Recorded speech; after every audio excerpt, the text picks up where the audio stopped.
Alam niyo ba kung ano ang tawag sa halaman na ito? Ito ang air plant o mas kilala bilang pink whale plant. Interesting siya kasi hindi niya kailangan ng lupa para mabuhay. Kaya niyang mabuhay sa hangin lang. Kumukuha ng moisture at nutrients mula sa paligid kaya bagay na bagay siya bilang hanging o table decor.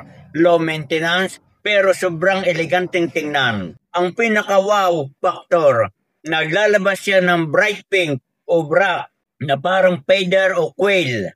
Tapos doon unti-unting lumalabas ang maliliit na violet flowers.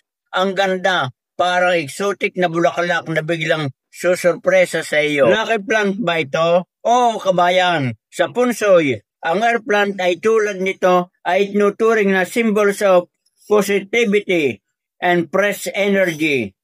Dahil nakaka-absorb sila ng toxin at nagbibigay ng magandang hangin. Naniniwala ang iba na nagdadala sila ng good vibes, creativity, at prosperity sa bahay. Good luck and good health, mapagpalang araw mga kabayan.